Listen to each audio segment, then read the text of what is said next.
ജലത്തിനു വേണ്ടി കർഷകർ സമരം നടത്തി പറമ്പിക്കുളം ആളിയാർ ജലസംരക്ഷണ സമിതി. ചിറ്റൂർ അണിക്കോട് നടന്ന സമരം V K Sreekandan M P ഉദ്ഘാടനം ചെയ്തു.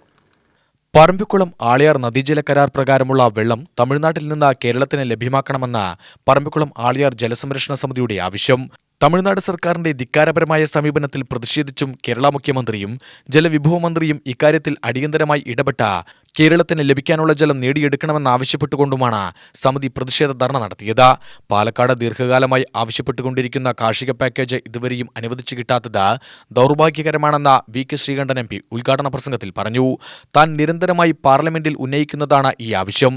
ജില്ലയ്ക്ക് കാർഷിക പാക്കേജിനായി സംസ്ഥാന സർക്കാർ കേന്ദ്രത്തിൽ സമ്മർദ്ദം ചെലുത്തണം. ഇന്ത്യയിലെ ഏറ്റവും നല്ല പോഷകസമൃദ്ധമായ അരി ഉൽപ്പാദിപ്പിക്കുന്ന പാലക്കാടിനെ കേന്ദ്രം അവഗണിക്കുകയാണെന്നും വി കെ ശ്രീകണ്ഠൻ പറഞ്ഞു. പലർക്കും കൃഷി വിദഗ്ധർക്ക് പോലും അറിയില്ല. ഞാൻ പലപ്പോഴും ചോദിക്കുമ്പോൾ പല വേദിയിലും വെച്ച് അവർക്ക് പോലും അറിയില്ല പാലക്കാട് ജില്ലയിലാണ് ഏറ്റവും കൂടുതൽ ഡാം ഉള്ളത്. ഈ ഡാം എന്തിനു വേണ്ടിയാണ്?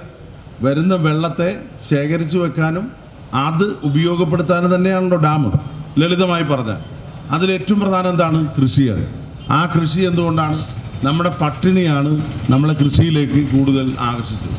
ഞാൻ കഴിഞ്ഞ പ്രാവശ്യം ദുബായിൽ എൻ്റെ ഒരു സുഹൃത്തിൻ്റെ ഒരു പരിപാടിക്ക് പോയപ്പോൾ അവിടെ പാലക്കാടൻ മട്ട ഉണ്ടോ ചോദിച്ചു. ഉണ്ട്. എന്താണ് 1 കിലോയ്ക്ക് വില ചോദിച്ചു. എത്രയായിരിക്കും? 240 രൂപയാണ്. ഞാൻ എവിടെ ഇപ്പോഴല്ല, ഒരു 5-6 മാസം മുമ്പേ അന്വേഷിച്ചപ്പോൾ 240 രൂപ. 12 ദിർഹമാണോ 10 ആണോ എന്നറിയില്ല. അത്രയും കൊടുത്താലാണ് 1 കിലോ അരി എവിടെ കിട്ടുന്നത്? 3 മണിക്കൂർ യാത്ര വേണ്ടു വിമാനത്തിൽ, അല്ലാതെ 300 ദിവസമൊന്നും യാത്രയുണ്ട. 3 മണിക്കൂർ കോയമ്പത്തൂരിൽ നിന്നോ അല്ലെങ്കിൽ കൊച്ചിയിൽ നിന്നോ യാത്ര ചെയ്താൽ ദുബായിലെത്തും അല്ലേ? അവിടെ പോയാൽ കിട്ടുന്നത് എത്രയാണ്? 240 രൂപ വേണം 1 കിലോ അരിക്ക്. എന്തൊരു മറിമായം നിങ്ങൾ ആലോചിച്ച് നോക്കി. 28 രൂപ 20 പൈസയ്ക്ക് നിങ്ങൾ കൊടുക്കുന്ന അരിക്കാണ് 240. അപ്പോൾ എത്ര ഇരട്ടിയാണ് ഇത്? സമിതി ചെയർമാൻ പി സി ശിവശങ്കരൻ അധ്യക്ഷനായി. Sumesh Achuthan, A K Omanakuttan, R Kishore Kumar, K Mohanan, S Athirathan എന്നിവർ പ്രസംഗിച്ചു.